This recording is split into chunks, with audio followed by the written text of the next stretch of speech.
Okay, so, sometimes our to-do lists, they feel kind of more like a monster we're wrestling with than an actual plan for success. Yeah. And today we're going deep on something that might change that. Microtasks. Hmm. And you sent over this article, The Power of Microtasks, a game changer for business productivity. So I know you've already been thinking about this. Oh, yeah. We're going to go beyond just how to use them. Okay. We're really going to dig into why they work, the psychology, that magic that makes microtasks so good for focus and motivation. It is fascinating how much psychology plays into productivity. Right, Yeah. totally. Now, the article jumps right in and it talks about how big, daunting tasks make us procrastinate. Yeah. I'm curious about this, though. Couldn't breaking things down into tiny pieces actually make it feel like even more work? Right. Like, wouldn't that add to the overwhelm instead of reducing it? That's a really good question. And actually, it's a pretty common concern. Yeah. But here's the thing. Overwhelm often comes from not knowing where to start. It's like you're standing at the bottom of a huge mountain. Right. You can see the peak, but the path to get there isn't clear. Microtasks are kind of like trail markers. Okay. They break that climb into smaller steps that you can actually manage. And suddenly you're not focused on conquering the whole mountain. Right. You're just thinking about taking that first step. I see. So it's more about creating a clear path forward rather than just making a longer list of things to do. Exactly. And, there's this psychological phenomenon called the Zeigarnik effect. Mm-hmm. Unfinished tasks, they tend to stick in our minds. Yeah. They cause stress and mental clutter. Oh, yeah. Each completed microtask, even a tiny one, creates a sense of closure. Yeah. And that eases the tension and gives us a little boost of motivation Okay. to tackle the next step. It's like you're clearing your mental cache, Yeah. freeing up space for the actual task at hand. Okay. That actually makes a lot of sense. Yeah. So how do we actually translate this into action? Like if I'm looking at my to-do list right now, how do I start carving out these micro tasks? The article suggests this question, and it's so simple, yet so powerful. What's the first thing I need to do? Okay. And you just keep asking yourself that. Hmm. Breaking each task down until you hit that sweet spot, an action that takes maybe 5 to 15 minutes to complete. So it's about drilling down layer by layer until you hit that actionable, bite-sized piece. Exactly. Let's say you're planning to launch a new online course. Okay. That's a pretty big goal. Yeah, it is. Instead of getting lost in how huge launch a course sounds, Right. you ask yourself, what's the first thing I need to do? Maybe it's outline the first module. Okay, but outlining a whole module still feels pretty big. You're right. Yeah. So then you ask that magic question again. What's the first thing you need to do to outline the first module? Maybe it's brainstorm 3 key learning objectives for this module. Okay. And you see how we're getting down to those smaller tasks. I'm starting to get the picture. Yeah.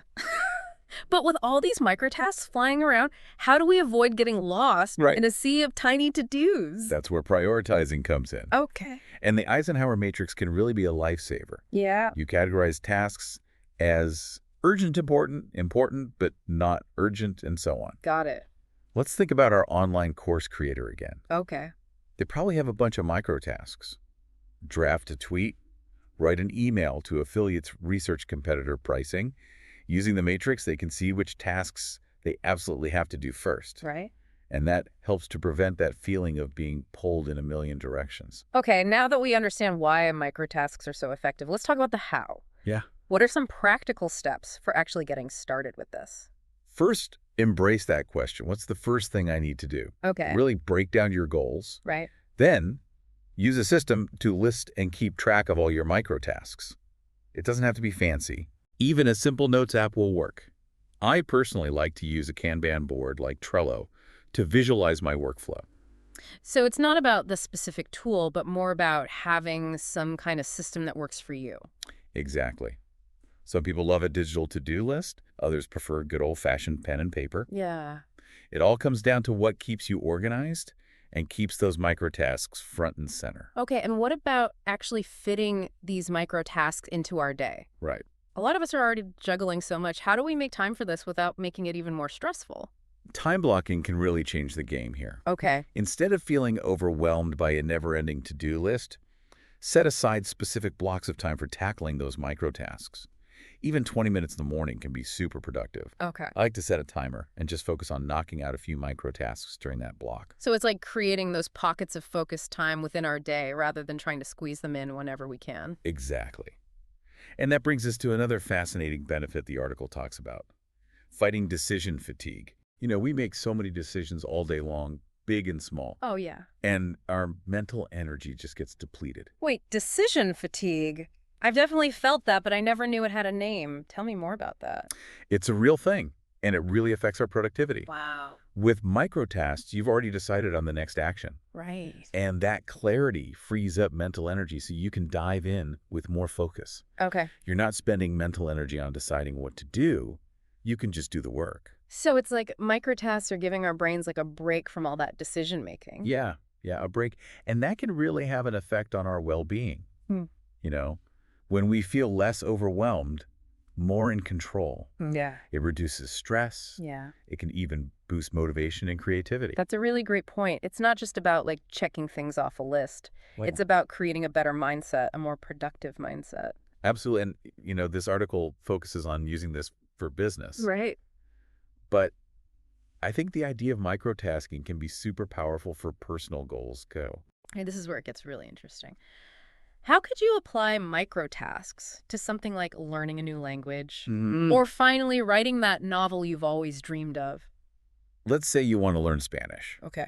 Instead of this huge goal of learn Spanish, break it down. Right. Maybe one microtask is listen to a 10-minute Spanish podcast. Okay. Another could be learn 5 new vocabulary words using flashcards. So you're creating these steps that feel a lot more doable than becoming fluent. Exactly. And the same goes for writing. Okay. You could have microtasks like write for 20 minutes today without editing, Yeah. or develop the backstory for one character, or even research historical fashion for the time period of your story. I love that. It's like you're taking this huge creative project and making it into these mini challenges. And the feeling you get when you finish each one, Yeah.